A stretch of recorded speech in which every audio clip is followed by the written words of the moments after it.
that they even want to engage with the Lakers. It is plausible that the Lakers could end up empty-handed. The Lakers had bad drafts when they drafted at the top of the draft. No other way to say it. If they had the assets, the Pelicans would make a trade with them. Magic Johnson essentially said after the last offer, we're not going to bid against ourselves. This summer comes and goes, and nobody shows up in L.A. Ladies and gentlemen, you got a problem.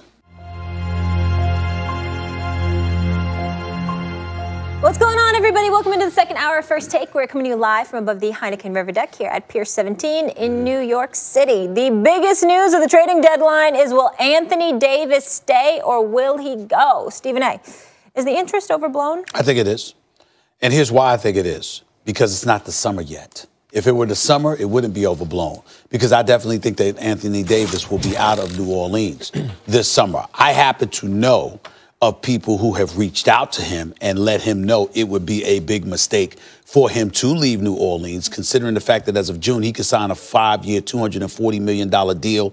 You know, the level of wealth that he could ultimately accumulate. For example, if you look at Damian Lillard will be eligible as of this June to sign for $240 million.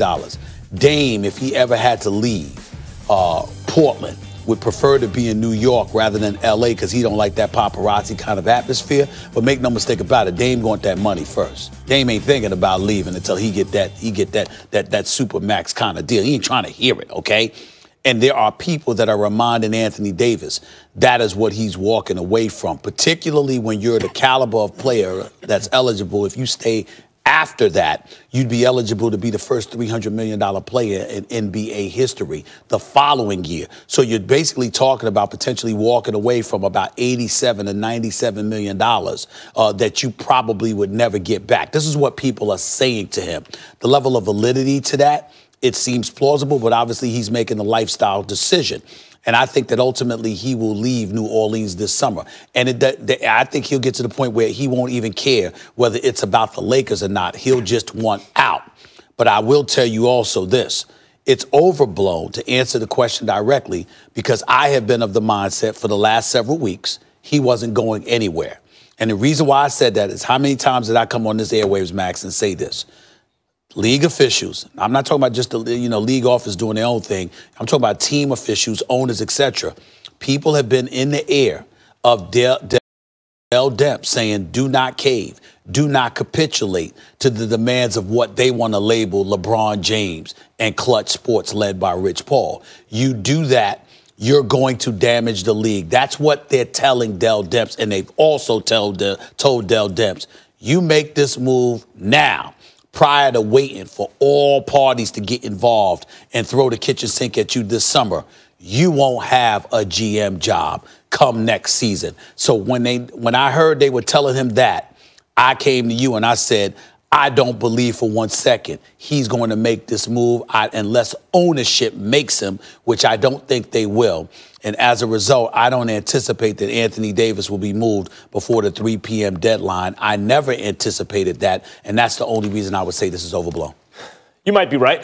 In fact, you're probably right. Even when I predicted he would be traded, and I'm still predicting it, I acknowledge that would be against the odds. Sure. Why do I think that upset can occur? And why do I think it's not overblown? Mm-hmm. Because on the surface, you'd think open it up to the bidding and you'll get a better offer. Right. Now, if the Pelicans really believe that Lonzo and Ingram really have no upside, mm-hmm. There's no one in that package that's ever going to really be an all-star. And I don't mean like a one-time all-star, but like a real all-star caliber player. Then, okay, there's nothing the Lakers can do. They just didn't do a good enough job drafting and developing.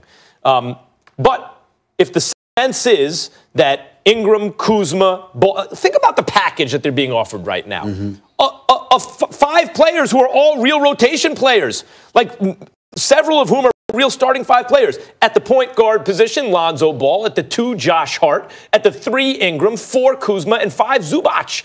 They're giving them almost a starting 5. By the way, they're all young. They're all cheap. But they're not just draft picks who you need to identify and then develop and wait for a year or two while they're no good. They already have some experience. They're already seasoned, and yet they're still team controlled for a while. And on top of that, the Lakers are giving them 2 first-round picks. Like, do you think you're going to get a better deal than that from a team like the Celtics are trying to drive up the price on the Lakers. Really, you're going to trade Jason Tatum when AD has told you he ain't signing in Boston? Unless Danny Ainge believes that he can really change AD's mind or is taking that gamble, then what they're trying to do is drive the price up. The thing is, the Lakers, that's all they got. There's no more driving the price up. This is everything they have worth anything other than LeBron, who you're not going to get. They're offering to the Pelicans. So in a weird, and they have to do it because they need to get the thing done now. In a weird way, they may fetch less for Anthony Davis. Well, the Lakers' offer will still be there. I don't know. You know how this is all going to shake out? In a weird way, they may be driving down the market on AD if they wait until the offseason. Real quick, Jerry West is like Bill Belichick in the sense that draft picks are worth more to the Clippers than other teams because he's better at identifying talent, and then his team's going to be better at developing it. The Pelicans really want just more picks that they have to guess on and then develop into stars over time. That's better than having players already developed somewhat. What you have to remember is this. First of all, if you're of the mindset, think about this. You're in New Orleans. Because even though most people, agents, executives, people like that I've spoken to believe that Anthony Davis can't make up the money that he'll lose if he were to leave New Orleans. That's not how Rich Paul feels. That I can tell you that. That's number one. But number two, if you listen to what you're hearing about what New Orleans wants, they know they can't get the caliber of Anthony Davis in return. So what you want is you want to monitor this draft lottery. Who's going to have that number one pick? And what potentially will they have to offer you? New York Knicks are going to be in the draft lottery. Los Angeles Lakers potentially may be in the draft lottery. I think I forgot which pick belongs to Boston, but you got to pay attention to all of those things. Here's why. Zion Williamson is box office. And if you're New Orleans and you can get the number one overall pick, who people believe will be box office, then what you can sell to your fan base is that we're building towards the future, and here's a reason to be interested in us. And oh, by the way, because of what Max Kellerman has religiously pointed out, how many years the players are locked up for. Not only do you have a number one pick, not only do you have somebody who's box office, you have someone you don't have to concern about leaving you at least for the next 4 years. So those are the kind of things when you see the Clippers and how they got picks. When you see the Knicks, how they got a couple of first-round picks. When you see the teams that are talking about capturing, and Boston already having something in their saddle, etc. These are the kind of things that New Orleans is paying attention to, combined with whatever else I told you. And that's why you got to worry about it. Anthony Davis really wants to go to the Lakers, according to at least Rich Paul, right? So if everyone already knows that, if you know that, and I know that, and the teams know that, the Knicks have a really good chance to land Zion, as good as anyone. That's under 15% chance, right? The odds that a team that Anthony Davis would sign with long-term is going to draft Zion Williamson is pretty low. Now consider, you get to the offseason, right? Sure. Anthony Davis's value just decreased on the trade market a little bit because whichever team is trading for him didn't get the rest of this season to make a playoff push or anything like that. They didn't get that. So now you only have him maybe for a one-year rental. Hold on. That's what you think, though. Yeah. But I'm saying we don't know that for sure. No, this is just and I'm not saying, I'm just talking about what they're saying. I'm not disputing it. I'm just saying what they're saying. The other thing before you go on, I want to add this to you. We believe it's the Lakers because that's what we've been told. What if it's the Clippers? Expect Rich Paul to change his tune. Expect Rich Paul and Clutch Sports to tell you, no, it don't matter anymore that it's the Lakers. What the priority is getting the hell up out of New Orleans. Because one of the things... You're saying expect them to say that and believe it, or just expect to hear it? Expect to hear it. But here's where Rich Paul in New Orleans comes into play.